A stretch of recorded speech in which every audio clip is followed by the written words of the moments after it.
বাংলাদেশে তথাকথিত আহলে কোরআন নামধারী আবু সাইদ খান গতকালকে দেখলাম একটি ভিডিওতে তিনি নাস্তিকদের সাথে লাইভে কথোপকথন করছেন। ডক্টর এনায়েতুল আব্বাসের কাছে শোষণীয় পরাজয় বরণ করার পরে তিনি ভেঙে পড়েছেন। আহারে, 30 বছরের গবেষণা একজন মোল্লার কাছে 30 মিনিটও টিকতে পারলাম না। আমার বন্ধুগণ, আমার ভাইয়েরা, চোখের পানি নাকের পানি এক জায়গায় করে ফেলেছে। নাস্তিকরা তাকে সমবেদনা জানাচ্ছে। মনে রাখবেন কারু বিপদে যখন নাস্তিকরা হাইহুতাশ শুরু করে তাহলে বুঝতে হবে এই লোকের সম্পর্ক নাস্তিকদের সাথে ছিল, এতে কোনো সন্দেহ নাই।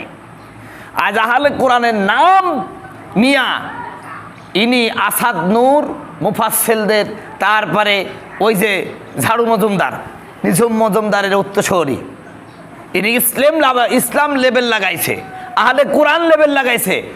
আসলে এরা আসাদ নূর যেমন একটা কুখ্যাত নাস্তিকের বাচ্চা নাস্তিক, ঠিক তদ্রূপভাবে এই আবু সাইদ খানরা বাংলাদেশে যারা আহলে কোরআন দাবি করছে এরাও কুখ্যাত নাস্তিক গ্রুপের লোক, শুধু লেবেল লাগাইছে আহলে কোরআন।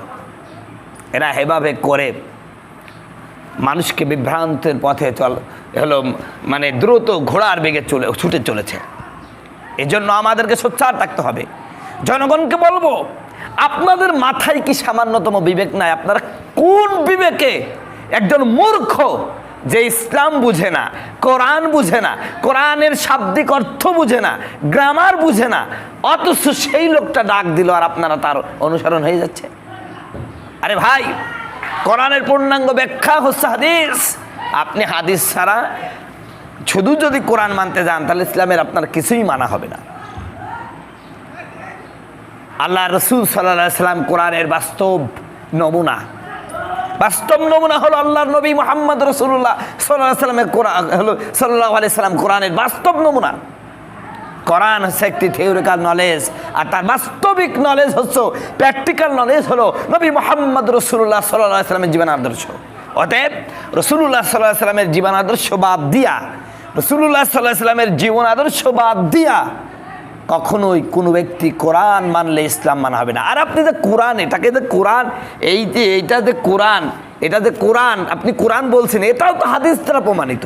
আপনি হাদিস যদি না মানেন, এটা যে আল্লাহর সেই কোরআন, নাজিল করা কোরআন, এটাই তো প্রমাণিত হবে না। এটা প্রমাণ করতে হলে আপনাকে অবশ্যই হাদিসের কাছে আসতে হবে।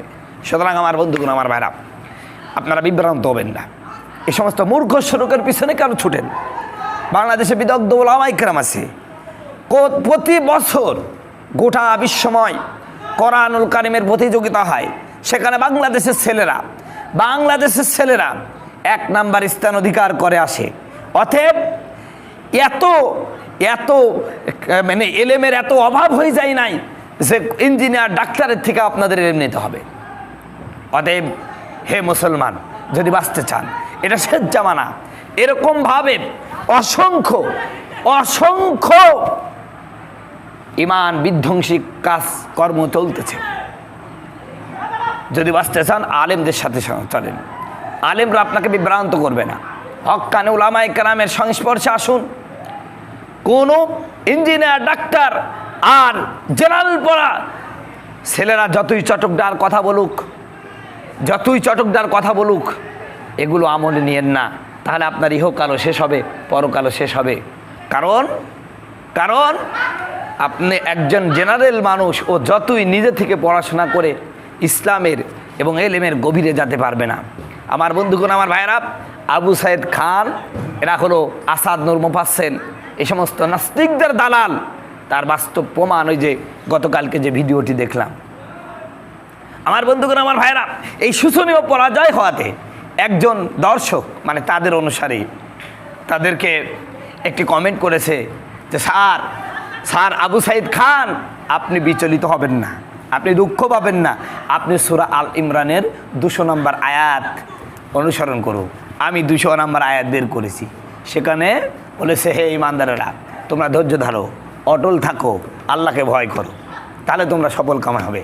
তার মানে ওরা যে এনায়েতুল আব্বাসীর কাছে হেরে গেছে, এটা কিন্তু স্বীকার করে নিয়েছে। এখন ধৈর্য ধরতে বলছে। আরে বেটা, ও একটা কাদের সানে? কাফের মুশরিক বেঈমানদের সানে। তার মানে আহলে কোরআন মনে করছে এই দেশের উলামায়ে কেরাম বাতিল আর ওরাই হক। নাউজুবিল্লাহি মিন জালিক। মনে রাখবেন, এই কোরআনের উৎপত্তি সৌদি আরব। আমার বাংলাদেশের এই কুলাঙ্গারগুলো যারা ইঞ্জিনিয়ার, ডাক্তার, জীবনে মাদ্রাসায় বারান্দায় পা দিল, জীবনে কোরআন হাদিস ভালো করে পড়লো না, তারা ইসলাম বেশি বোঝে নাকি ওই সৌদি বিশ্ববিদ্যালয়ের, মিশর আল আজহার বিশ্ববিদ্যালয়ের ওই সব বড় বড় আলেমরা বেশি বোঝেন? নিঃসন্দেহে তারা বেশি বোঝেন।